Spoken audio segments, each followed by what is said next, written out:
Salut à tout le monde, j'espère que vous avez sérieusement regardé la première vidéo, l'introduction à l'analyse fondamentale, la vidéo sur la banque centrale et la vidéo sur les États-Unis. Vous connaissez c'est quoi les États-Unis, quels sont les indicateurs à regarder, c'est quoi l'inflation, ainsi de suite. Alors nous allons voir en détail comment se présente le marché américain, sur lequel on va intervenir. Il n'y a pas que le dollar qu'on va trader, on peut aller trader des actions et pas mal des actifs à trader. Alors ici, sur le marché américain, il est organisé avec de différentes bourses. Ok. Il y a d'une côté le marché des obligations, la dette, ok, des obligations. Il y a le marché des obligations, la dette. Ok.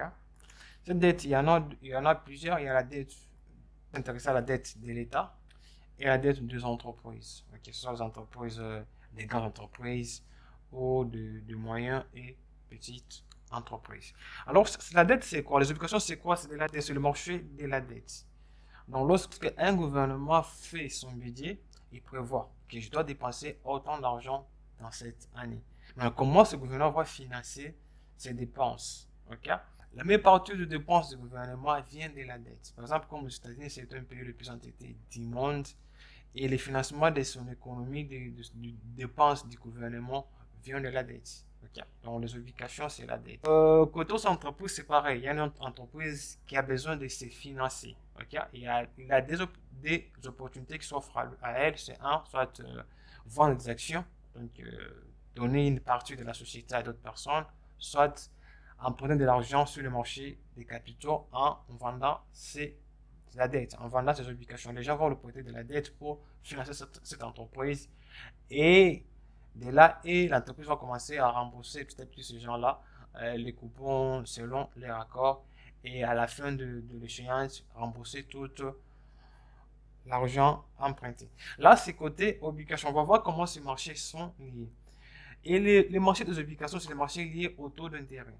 Okay? Il y a le taux d'intérêt à court terme, à très très long terme, on parle de 10 ans, 20 ans, 30 ans, c'est très très long terme. Le taux d'intérêt à 3 mois, à 5 mois, une année, 2 ans, c'est un peu à court terme. On va voir l'impact des obligations sur le marché du Forex. Parce que là, c'est le marché de la dette, on parle de l'argent. Alors, de l'autre côté, nous avons le marché des ETF. Nous avons le marché des ETF. Les ETF, ce sont les produits dérivés qui représentent certains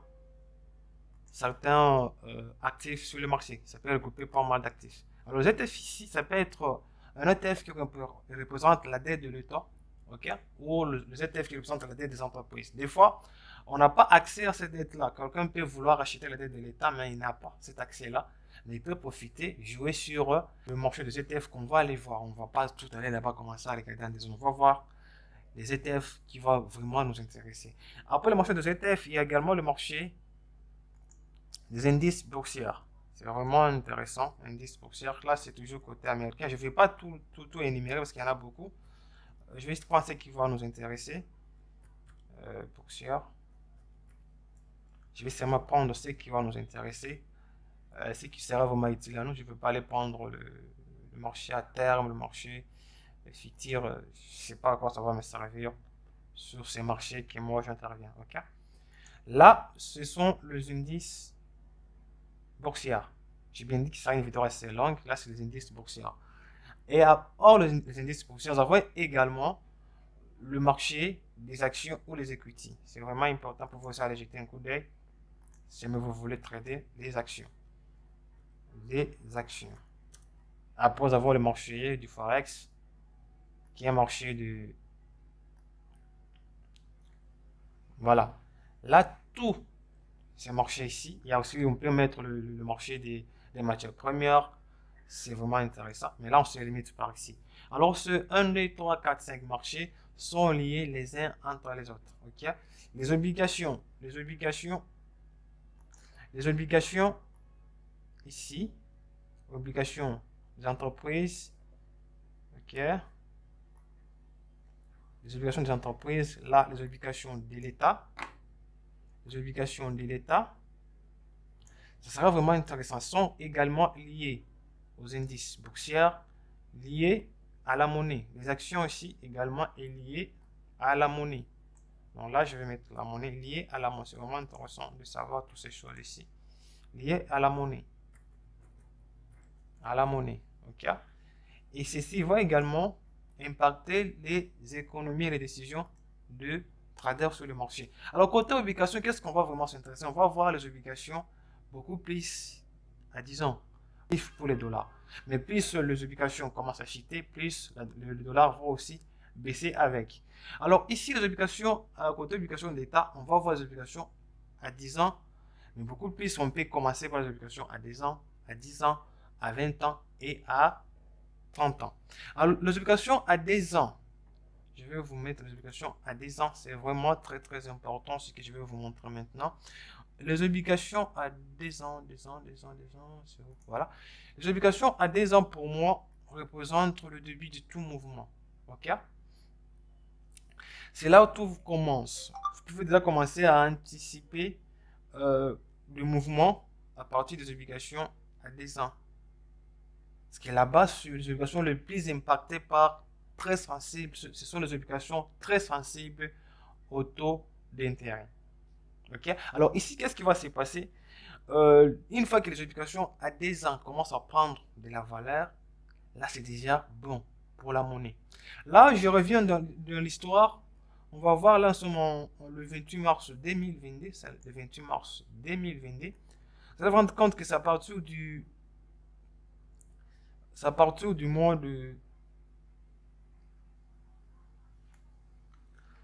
C'est à partir du fin décembre, donc de fin 2021, que les obligations à 10 ans commencent à prendre de la valeur. Là, c'était presque quasiment autour de 0,5. Il n'y avait rien d'important ici. Mais c'est à partir des fin novembre, de fin de 2021, que les obligations à 10 ans commencent à prendre de la valeur. Pourquoi? Il faut aller voir aussi qu'est-ce qui s'est passé vraiment, où était l'inflation pendant ces temps ici. L'inflation côté États-Unis était où? Ok? Là, vous allez vous rendre compte que les obligations et l'inflation, déjà, en 2021, l'inflation était déjà à... Non, aux alentours de... Désolé les gars, c'est aux alentours de 3,6. Rappelez-vous que le target de l'inflation pour la Banque centrale, c'est 2%. Là, on était largement au-delà de 2%. Et les marchés de la dette à 10 ans commençaient déjà à anticiper la probabilité des hausses des taux. Et en même temps, si on part voir les dollars, si on ajoute ici les dollars américains, on va voir également que pendant ce temps ici, c'était pendant ce temps que le dollar commençait à prendre de la valeur. Le dollar était en train d'énergie, il n'y avait pas grand-chose. Mais c'est à partir de fin 2021 que le dollar commençait maintenant à prendre de la valeur. C'est dédié à la dette, en fait, ou à l'inflation qui était en train d'augmenter. Et en mars, c'est là qu'on a eu première hausse de taux d'intérêt. Première hausse de taux d'intérêt, nous avons eu droit à cette hausse de taux d'intérêt en mars. C'était en mars, c'est en mars qu'elle a fait une hausse de taux d'à peu près en mars, mai 2022, voilà, là c'était mars. On a fait une hausse des taux, là c'était en janvier, en mars, c'était une hausse de taux de 0,25. Et c'est en mai qu'on a mis le paquet des 0,75 points. Et c'est là, on se dit ici, c'est très important. Les obligations à 10 ans nous montrent déjà que les marchés commencent à anticiper une probabilité de hausse ou de baisse des taux. Mais qu'est-ce qui se passe actuellement sur le marché? Vous allez voir que les obligations déjà à 2 ans commencent à faire quoi? À anticiper la baisse des taux d'intérêt. C'est déjà un point de sheet ici. Là, le high a été atteint vers le 17 octobre, mais c'est en train de chuter. Pendant ce temps-ci, je vous ai fait une vidéo que vous pouvez aller voir sur YouTube. On revient maintenant de l'autre côté. Il y a également les obligations à 10 ans. Là, c'est la norme. Tout le monde sait que les obligations à 10 ans, c'est la norme. Là, nous allons mettre les obligations à 10 ans.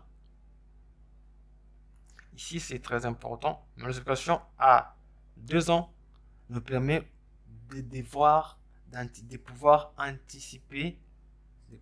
anticiper les mouvements sur le marché. De pouvoir normalement anticiper soit la hausse des taux ou la baisse des taux. Les obligations à 10 ans est en train de chuter également. Aujourd'hui, quand même, c'est une correction, une hausse. Je m'attendais à une correction, je l'ai dit dans le canal, mais je n'ai pas exécuté ces plans comme je l'aurais voulu. Alors là, on va voir également les obligations d'État 10 ans, 20 ans, 30 ans. Mais 10 ans déjà, ça nous permet de voir l'anticipation. Et 10 ans, ça nous donne vraiment l'idée globale de ce qui va se passer sur les marchés de la dette. Alors, côté la dette des entreprises, on ne va pas commencer à étudier chaque entreprise, parce qu'il y en a beaucoup. Mais on va plus s'intéresser aux ETF qui représentent ces dettes-là. OK? Il y a les ETF,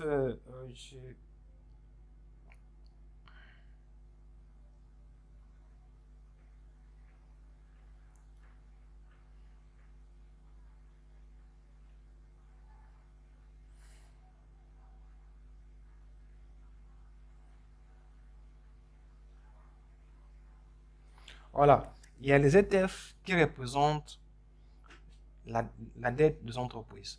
Cette dette est regroupée en deux parties. Il y a la dette des grandes entreprises et la dette des petites entreprises. Alors, il y a les ETF qui synthétisent cette dette-là pour montrer ce que les gens ont une confiance dans les entreprises américaines pour commencer à investir dedans. Parce que lorsque les entreprises se portent bien, c'est beaucoup plus mieux d'acheter leur dette parce qu'on sait qu'il y a moins de risques des faillites. Alors, cet ETF qui représente les grandes entreprises américaines, c'est l'ETF LQD. LQD. Vous pouvez aller sur le. On va aller directement. Voilà.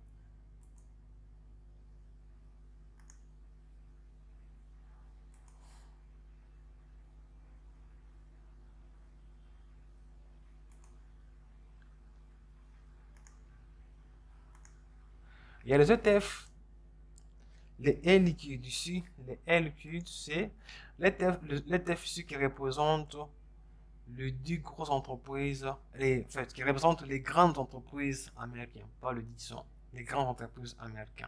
Alors, plus ces ETF prennent de la valeur, plus c'est bon pour ces entreprises. Ça montre que les gens ont confiance dans les entreprises américaines. Et dès là, automatiquement, qu'est-ce que se passe? Les indices boursiers vont prendre de la valeur. OK?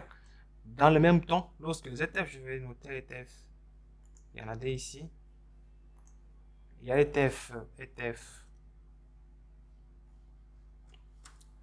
LQD, qui représente les grandes entreprises.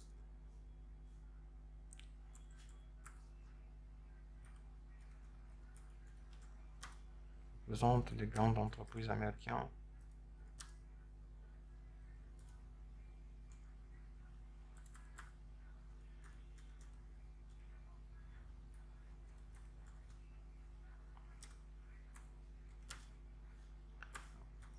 Entreprises américaines. C'est vraiment très très intéressant de savoir ces choses si vous êtes vraiment trader et que vous voulez faire carrière sur le marché du forex, sur les marchés des actions. Ne passez pas votre temps en étudiant les prix, ce ne sont pas l'action des prix qui déplace les marchés, non. Non, non, non, qu'on ne vous trompe pas.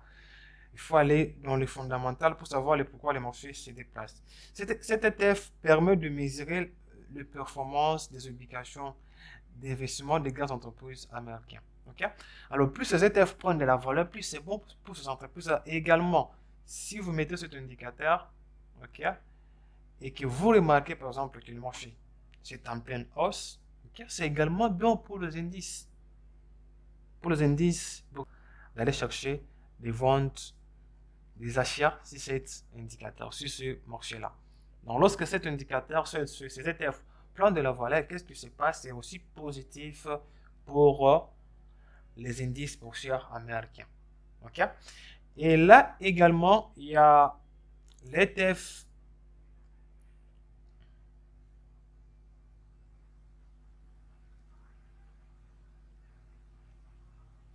Il y a l'ETF il y a l'ETF, je t'appelle l'ETF. Il y a ETF pour les petites entreprises, c'est les HYJ. Hein? C'est ainsi, hein, ok? Vous pouvez aller chercher pour voir, ça veut dire que ça représente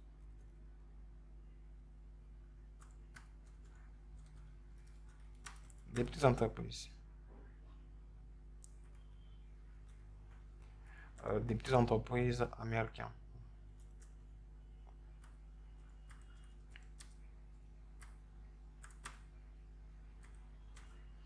Là, c'est également très important. Très important. Tout trader doit également aller voir ces choses ici. Ok? Alors ici, qu'est-ce qui se passe lorsque ces deux indicateurs? Là, on va dire qu'il y avait une grosse résistance ici. Il y avait une grosse résistance ici. Il y avait une grosse résistance à ce niveau-là. À ce niveau-là, il y avait une grosse résistance. On a breaké. Et pendant ce temps, les indices américains a fait un bon mouvement. Les indices américains ont fait de bons mouvements. Moi, j'en ai profité pour me faire des bénéfices là-dessus. Je peux vous montrer les trades après. Alors, également, on peut mettre le ZF ici pour voir qu'est-ce qui se passe. Là, tout le marché, c'est une correction. Je m'attendais vraiment à une correction sur le marché. Je m'attendais à une correction, j'avais vraiment raison. Là, également, ça montre la confiance que les investisseurs ont dans les entreprises américaines. Okay? Et là, automatiquement, qu'est-ce qui se passe? Si c'est des indicateurs ici, fait qu'augmenter point de la valeur pendant un certain temps, également, c'est positif pour les indices boursiers. C'est très positif pour les indices boursiers. Là, c'est lié aux obligations des entreprises. Ok? Il y a également un autre ETF qui est lié aux obligations de l'État. On va voir ça. ETF qui est lié aux obligations de l'État. C'est vraiment intéressant de savoir toutes ces choses. Il y a les ETF. Il y a l'ETF beaucoup connu sous le nom de TLT, qui pouvait le voir sur TradingView. Cet ETF ici permet de mesurer les performances des obligations d'État de l'État américain à partir de 20 ans jusqu'au-delà. C'est vraiment très important. Et lorsque cet indicateur prend de la valeur, plus c'est négatif pour la monnaie. Okay? On va voir également ici qu'est-ce qui se passe. Qu'est-ce qui se passe? Les TLT, je l'ai également ici. Qu'est-ce qui va se passer ici? Regarde. Là, lorsque cet indicateur prend de la valeur, qu'est-ce qui se passe également sur ce marché? Ok, là, automatiquement, le dollar va commencer à chuter. Vous allez voir que pendant que les obligations américaines, cet indicateur est en train de chuter pendant tout ce temps ici, cela fait en sorte que les dollars prenaient aussi de la valeur. Je vais mettre ça en ligne. Les dollars prenaient aussi de la valeur. Ok, c'est souvent l'inverse avec les dollars. Je vais mettre les dollars. Ok, vous allez voir pendant ce temps ici, c'était baisse, hausse. C'était une belle baisse comparée d'une hausse. Là, lui commence à monter, les dollars shit. Là, ce sont les indicateurs qu'il faut vraiment regarder régulièrement pour pouvoir faire une analyse complète par rapport à la dette de l'État et les uns entre les différents marchés. Alors, pour ce qui concerne le marché américain, là, c'est un peu une globalité, relation entre les différents marchés.